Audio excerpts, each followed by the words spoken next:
Welcome to MapleWoodian.com podcast. We have on the phone Tammy Palazzo Dandino. How are you doing, Tammy? Great, thank you. Thanks for having me. She has a great website, Life Stories, and her quote, "Owning our story can be hard, but not nearly as difficult as spending our lives running from it." And full disclosure, we're friends with Tammy, and her husband Danny and I went to high school together. But I've been reading her website recently, and there's a lot of good pieces that I think are very well written about things that a lot of people go through. But the most recent one, abuse. About your use as a child, but not just physical, but verbal. And I think a lot of people don't realize that you can do as much or more damage verbally as a parent than physically. And why don't you tell us? And again, her site is tammypalazzo.com, and there's a link on our site. Tell us about what brought this about and what you went through and why you wanted to write about it. Sure, thanks for asking.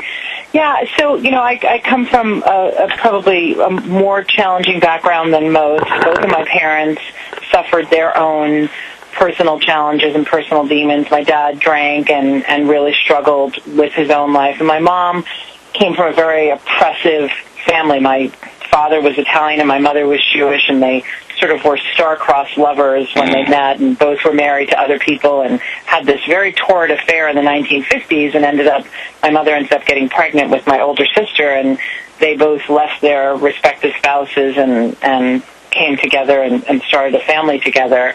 And both of them brought a lot of baggage into their lives. So for me, I was the third child in the family, and by the time I came along, things were not great with my parents. And my mother was probably an undiagnosed manic depressive, bipolar, borderline personality, and she did not know how to deal with life. And as the youngest child, and both my brother and sister are quite a bit older than I was, I really suffered at the hands of her deterioration after my parents got divorced. So my mother was an incredibly verbally abusive person, and the kind of person who didn't know how to process her own feelings. Right. So as a result, she sort of shoved them onto me. So she was very angry, would go for periods of time without talking to me, which, as a young child, you don't really understand that. And, now as a parent, I see what the damage is much more clearly than when I was growing up or even as a young adult, because I didn't understand the right way a parent should be. It was the only thing that I knew growing up was the way my mother treated me. So I think over recent years, I've got a almost 13-year-old son and a 9-year-old son. I see them, and through them, I've been able to really understand what was wrong with my childhood and what was wrong with the way my mother in particular, because my father was out of the picture for most of my life, but what my mother did and how her behavior impacted me and certainly impacts me as an adult. Now, you write that you were nearly 40 before you admitted to yourself the abuse. Now, was it one of these things they talk about where people have, these late-in-life awarenesses, or was it something you always knew but you kind of kept it hidden in your mind? How did that admitting to yourself come about? Yeah, I think it was definitely something that I probably knew. I don't know that I had a word for it. I don't know that I ever thought of myself as a victim of abuse. That seems like such a big thing. It seems so powerful to say that you were abused. And when you say that, people assume you were beaten, right, or there was something really, really outrageously horrific that occurred. And if you looked at me, you would say, well, it doesn't seem like, your mother was nuts and not such a nice person, but really abused. And it didn't dawn on me until I had sort of that last final experience. You think about the people who sort of, certainly women who are victims of domestic violence, that one last time, either they kill their abuser or they leave finally. And it was one of those experiences. And again, it was my children that really made the difference for me. My older son was 4 years old at the time, and my mother and I had just even in my adulthood, had such a tumultuous relationship. And she was just on me, and we were on a call, and I was hysterically crying because she was just intolerable and just sort of beating on me emotionally. and I was, I hung up the phone and I could not breathe. I was so hysterical, and I never really thought about what my children, and certainly, my oldest was only 4 at the time, so I figured, what can he absorb? And I remember thinking, I don't want my children to experience this. I don't want that to be their reality. And my son, after I hung up the phone, I was sitting in my bedroom, and I was sitting on my bed, and I remember it like it was yesterday, and it was, nearly 10 years ago. I was sitting on my bed, and I was sobbing, and he walked into my room and said to me, "Why does Grandma always make you cry?" And it's as if a light bulb went off right there. I said, "You're right, Grandma always does make me cry, and that's not okay." You write the day, this is what you're talking about, the day you were on the kitchen floor, 6 months pregnant. I begged her. That was a time before that. This was a time right after that. But, yeah, it was a very similar... And this is all on the phone you're talking about. This was on the telephone. Right. Now, for those who know, you and Danny and your children live in Maplewood. How long have you lived in Maplewood? We've lived in Maplewood almost 15 years. And is your mother still with us?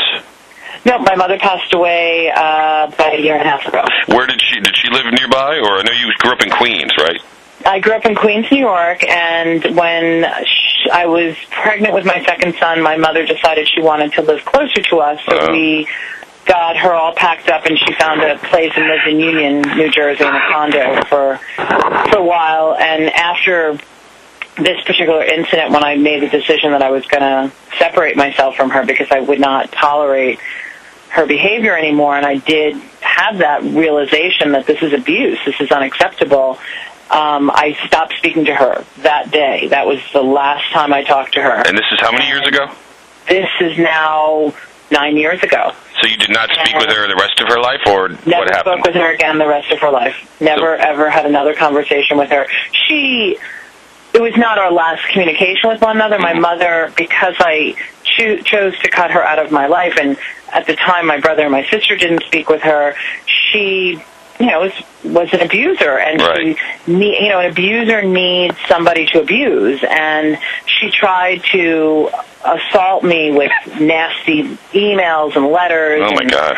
Threatening messages, and would just send me these horrible, horrible messages saying terrible things about me, and I just had to keep my distance from her. And, we would have interactions every now and again via email where I would continue to tell her the same thing, like, I don't want you in my life and things like that. And she ultimately left New Jersey and moved back to, my sister actually helped her move back to, she reconciled with my sister, and she moved to Long Island.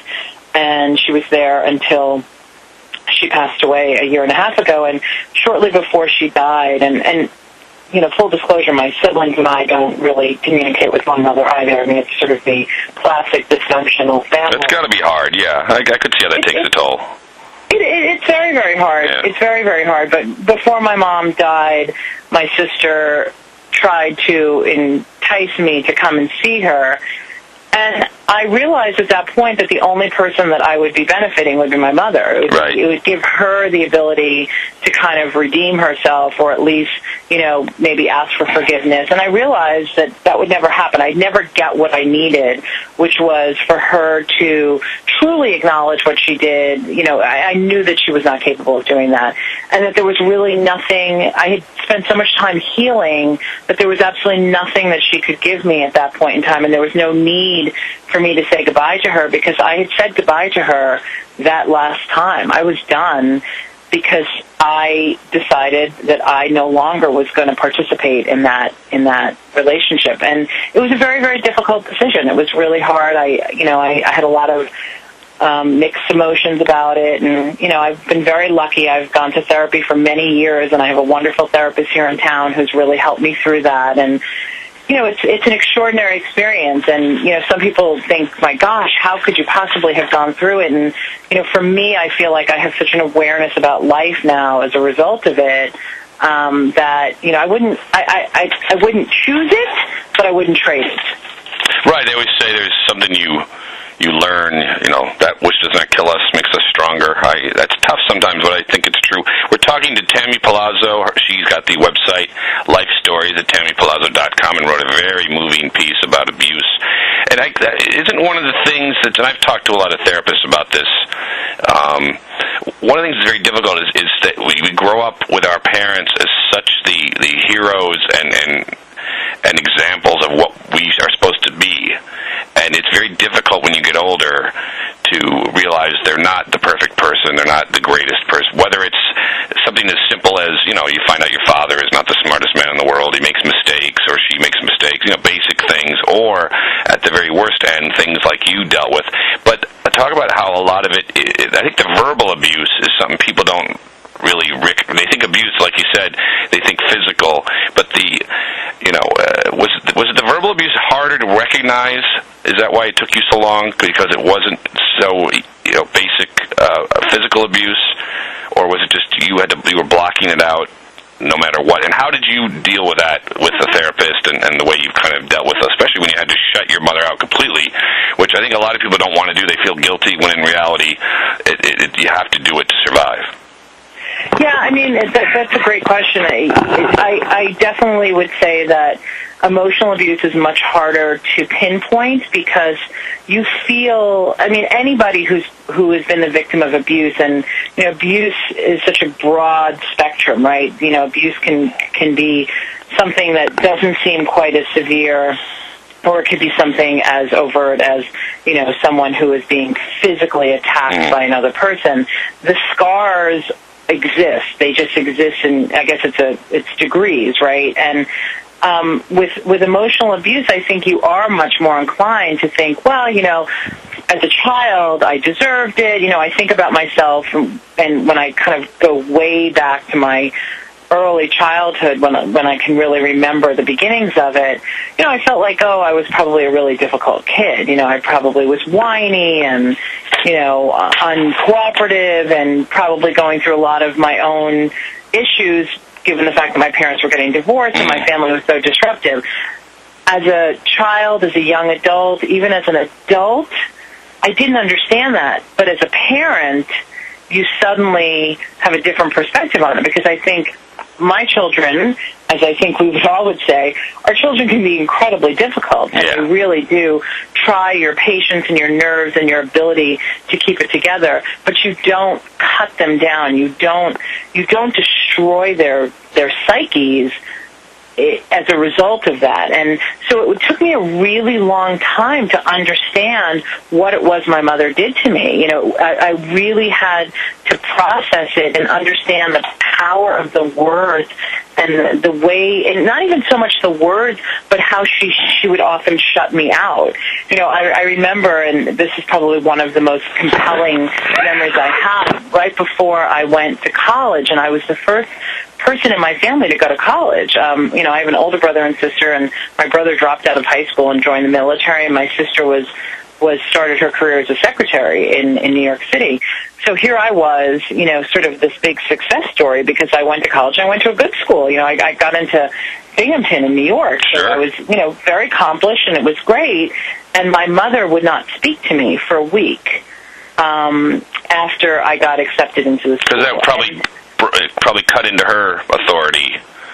Well, that's exactly right. Or her ability to judge you. Let me ask you this. You said she was manic depressive. Was she ever actually diagnosed or ever treated for it? No.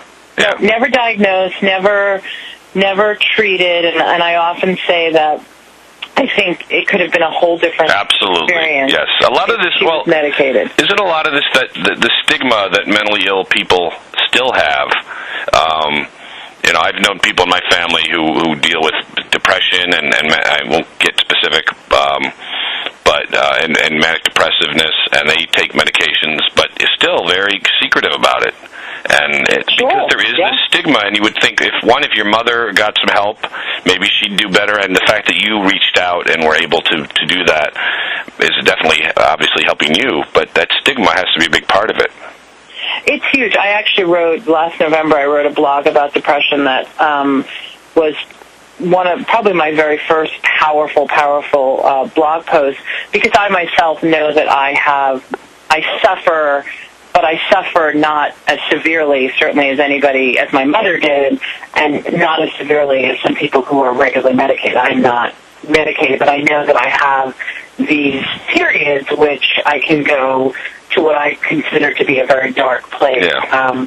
And part of it is, as a survivor of what I grew up with, it's almost sort of part of the story of that experience. But I also believe that it's hereditary. I think that my mother suffered deeply from depression. I think her mother did as well. I think it really runs through my family. But I will say I wholeheartedly agree. When I wrote the blog on depression, the most common response from people was, I can't believe that you would openly talk about this, because mental illness is something that people, just for whatever reason, feel like the stigma attached to it is so great. Like, you might tell people that you're a cancer survivor, you might tell people, that you've got all these other different kinds of illnesses, and people will rally around you and support you.